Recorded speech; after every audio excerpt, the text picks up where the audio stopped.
Pagpalang araw po sa ating lahat. Welcome back po sa ating 365 daily devotion with Pastor Russell Ocampo.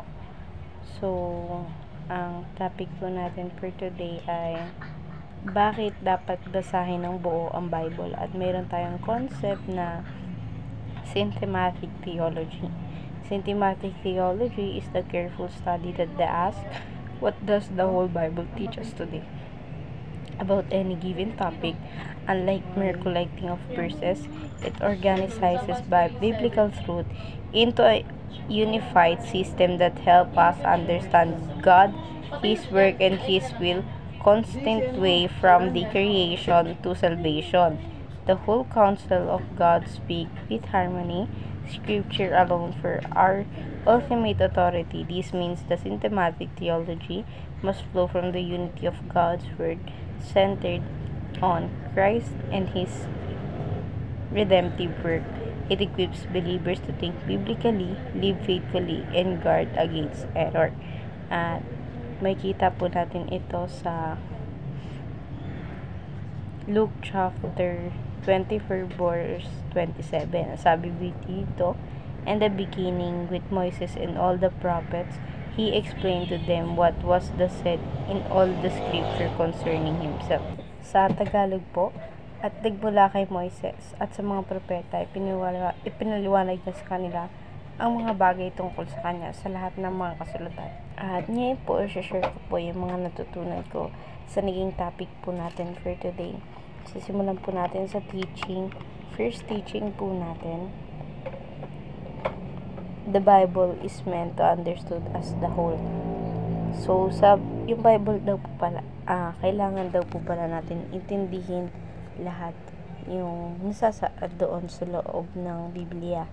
At sa second teaching natin, the aim is to grow in the knowledge of God. Yung Bible pala, ang inaasahan nun para sa atin is matutunan natin lahat or magkaroon tayo ng knowledge sa Bible or sa salita ng Diyos.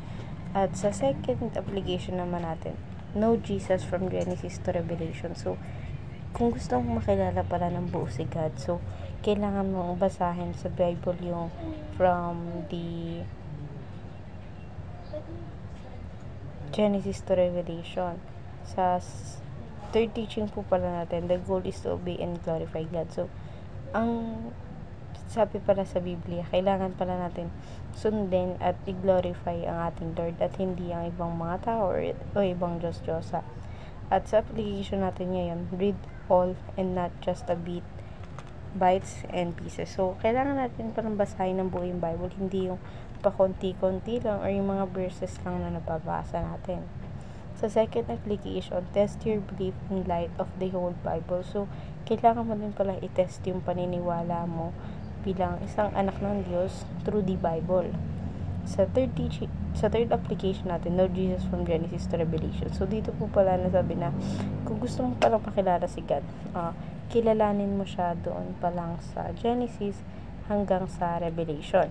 At ngayon naman po sa ating discussion, why is it important that we study not just part of the Bible but its whole message systematically? So, para sa akin, kailangan talaga natin siyang basahin ng buo para mas palaman natin yung nilalaman ng Bible at yung gustong sabihin at iparating sa atin ng Panginoon.